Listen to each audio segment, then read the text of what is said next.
Saudari-saudara, ibu bapak, suster, adik-adik kaum muda yang terkasih dalam Kristus. Perayaan Natal yang semalam kita rayakan dan hari ini bersama-sama sebagai satu keluarga kita muliakan Tuhan di dalam kehadiran di tengah-tengah kita sebagai seorang bayi. Kalau tadi malam bacaan-bacaan liturgi memfokuskan perhatian kita kepada tanda yang khas, tanda yang dinyatakan sejak dari awal prosesi masuk itu, bayi yang kemudian diletakkan di atas palungan di dalam gua. Tanda yang diterima oleh para gembala, dikatakan oleh malaikat-malaikat, engkau akan melihat tanda bagimu, seorang bayi yang dibungkus dengan kain lampin dan dibaringkan dalam palungan. Tandanya palungan, kandang yang setiap kali mengingatkan kita Natal sudah dekat, ketika gereja mulai dihiasi dengan kandang Natal. Tahun ini Assisi, di tempat kelahiran Santo Fransiskus dari Assisi, merayakan 800 tahun kandang Natal. Kebiasaan yang dimulai di sana oleh Fransiskus dari Assisi ketika memberikan ide bahwa kandang Natal yang hidup terdiri dari orang-orang miskin yang mendramatisasikan kelahiran Yesus itu dengan kenyataan hidup mereka.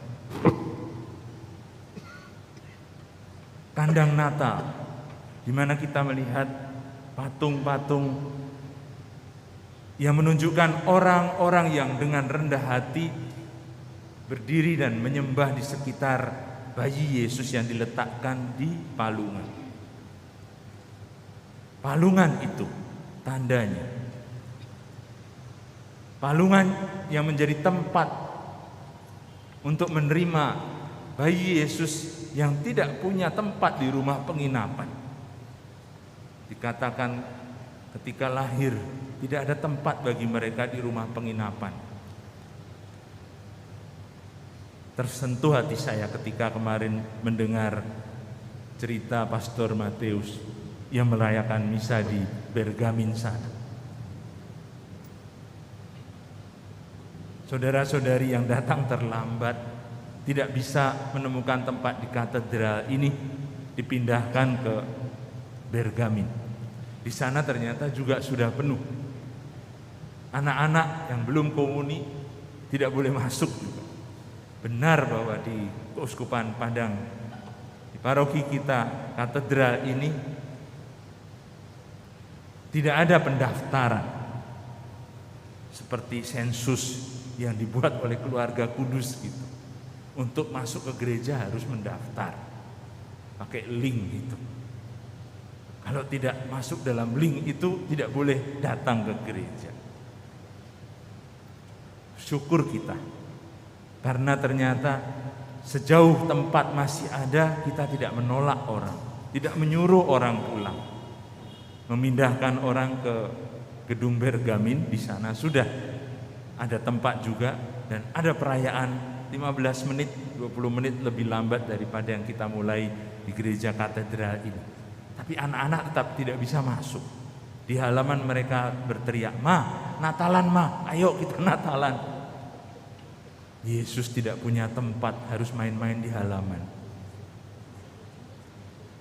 Kita berpikir, kapan pandemi ini akan berakhir? Benar, kita rindu untuk berkumpul kembali sebagai satu umat. Kita mau berdoa sungguh-sungguh supaya Natal tahun depan kita bisa merayakan Natal seperti sedia kala, bersama keluarga, bersama anak-anak ini. Tapi Yesus yang lahir bagi kita memilih tempat yang pantas memang di palungan itu. Dalam bahasa Inggris disebut manger. Tidak pakai istilah stall. Stall itu tempat makanan kuda gitu. Biasanya kalau di film-film kita lihat koboi yang mengikat kudanya, nah di situ ada tempat makan namanya stall. Tempat makan kuda, tempat makan hewan. Tapi yang dipilih dalam bahasa Inggris di dalam kitab suci kita manger. Seperti dalam lagu-lagu Natal. Kenapa Yesus memilih tempat untuk tinggal sesudah dilahirkan di manger, palungan? Kata palung sendiri memang tidak memberikan kesan seperti manger. Kata manger dalam bahasa Inggris masih menunjukkan asli katanya, dari mana berasal, dari kata kerja makan. Dalam bahasa Jawa mungkin lebih tepat, meskipun orang akan mengatakan kok dicocok-cocokkan gitu. Mangan. Manger itu dari kata makan memang. Tempat makan, karena itulah Bethlehem artinya rumah roti. Bayi itu memilih tempat yang pantas sejak dari awal, tempat makan karena nanti dia sebagai gembala yang sejati akan memberikan tubuhnya sebagai makanan bagi kita di altar Ekaristi. Akulah roti hidup. Barang siapa datang kepadaku tidak akan lapar lagi. Bayi itu, Raja Damai, gembala sejati yang menunjukkan bagaimana caranya mencintai kepada kita sejak dari awal hidupnya dengan memilih tempatnya. Lahir di Bethlehem, di rumah roti. Orang Arab mengatakan Bait Lahem, berarti rumah daging. Karena kalau kita mengatakan roti itu benar-benar menjadi tubuh Kristus, dagingnya, bukan berarti kita menjadi kanibal, kita semua tahu. Tapi kita bersatu dengan Dia yang kita sambut, yang kita makan dalam Ekaristi. Supaya kita menjadi seperti Dia yang siap untuk dibagi-bagikan kepada sesama kita. Di dalam pelayanan kita, di dalam tugas panggilan kita masing-masing. Saudara-saudari, itulah tanda pertama. Palungan dan kandang yang dipilih oleh Tuhan untuk menjadi tempat kehadiran yang mengajak kita untuk menjadi semakin seperti Dia. Yang rendah hati dan rela melayani, bahkan memberikan dirinya sampai mati. Tanda kedua yang hari ini kita dengar dalam bacaan Injil menunjukkan bahwa bayi itu yang lahir di palungan itu adalah putra Allah. Sabdanya sendiri yang menjadi manusia. Firman telah menjadi manusia dan tinggal di antara kita. Di beberapa tempat bayi Yesus yang diantar dalam peraraan tidak diletakkan di atas palungan seperti di kandang di samping kita ini, tetapi diletakkan di atas kitab suci. Satu tanda lagi, bayi yang diletakkan di atas buku kitab suci yang terbuka, mengajak kita berpikir, betul, dialah sabda. Sabda Tuhan yang menjadi manusia. Firman yang menjadi daging. Kalimat Allah yang hadir betul-betul di antara kita karena menjadi sama seperti kita, seperti saudara kita. Mengambil rupa manusia. Itulah bacaan yang tadi kita dengar dari Injil Yohanes yang diungkapkan seperti syair, seperti doa, membuat kita masuk dalam kontemplasi penginjil untuk melihat misteri yang begitu dalam disajikan kepada kita dalam perayaan Natal ini. Sabdanya yang menjadi daging, sabdanya yang menjadi manusia seperti kita, supaya kita belajar menjadi semakin manusiawi. Kita yang berpikir kadang-kadang terlalu ilahi, tidak bisa sakit dan mati.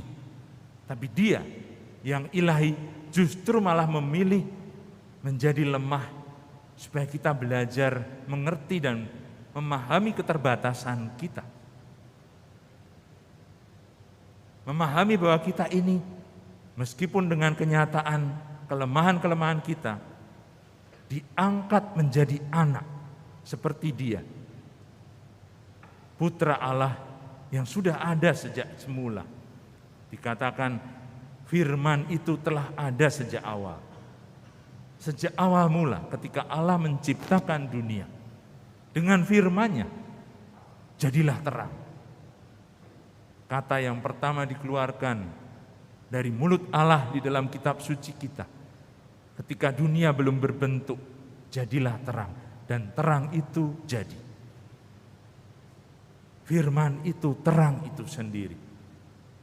Maka pemazmur mengatakan, sabdamu adalah pelita bagi langkahku dan terang bagi jalanku. Karena tanpa sabda Tuhan itu, tanpa penyertaan Tuhan melalui sabdanya, kita tersesat, kita tidak mengerti jalan, kita tidak tahu arah kemana kita pergi. Nanti Yesus yang mengatakan kepada kita, akulah jalan, kebenaran, dan kehidupan. Justru untuk merangkul kita semua dalam kenyataan perjuangan kita masing-masing, dalam keterbatasan kita, dalam dosa-dosa kita, disambut seperti anak yang hilang itu, dirangkul oleh Bapaknya. Perayaan Natal ini adalah perayaan keputraan kita yang menjadi putra dan putri Allah, karena kita melihat dan menyaksikan Dia sendiri yang datang dan mau hadir di tengah-tengah kita sebagai bayi, sebagai saudara kita. Ini misteri yang sangat sulit dipahami. Justru karena hanya wahyu karunia Allah yang bisa membuat kita mengerti itu. Dalam baptisan kita menjadi anak Allah. Sulit dipahami oleh orang yang bukan Katolik, yang bukan Kristen.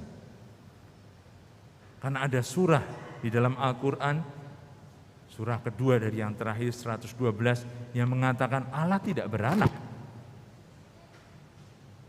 Mereka tidak bisa menerima kenyataan bahwa kita ini manusia dijadikan anak-anak Allah. Justru karena Yesus sudah datang kepada kita, menunjukkan Dialah saudara kita karena Dia putra Bapa. Dan kita yang menerima dan menyambut Dia diberi karunia untuk menjadi putra-putri Allah Bapa. Itulah saudara-saudari, firman yang menjadi manusia, yang menjadi roti yang kita sambut dalam Ekaristi, mengingatkan kita akan karunia yang begitu agung yang kita terima dalam pembaptisan kita, menjadi anak-anak Allah. Dan karena itu Natal terus mengajak kita, mengundang kita untuk menjadi semakin serupa dengan putranya, gambaran yang sempurna, menjadi anak Allah. Agama kita bukan agama buku saja, tapi agama yang menyembah pribadi Putra Allah sendiri, Yesus yang sudah datang untuk memberikan kepada kita pemahaman Allah yang begitu mencintai manusia, Allah yang begitu mencintai kita sampai kita dijadikan anak-anaknya. Ini satu jaminan bahwa surga, rumah Bapa, kedamaian yang ada di dalamnya menjadi bagian jaminan bagi kita, menjadi warisan kita, karena Allah adalah Bapa kita. Oleh karena itu benar kalau orang-orang Kristen bisa menyebut dalam obituari atau pengumuman orang yang meninggal itu telah berpulang ke rumah Bapa. Karena di sanalah nanti kita akan dikumpulkan sebagai satu keluarga, anak-anak Allah. Itulah misteri iman kita yang membuat kita bangga menjadi orang-orang Katolik, menjadi orang-orang yang dijadikan anak-anak Allah, Bapa sendiri. Amin.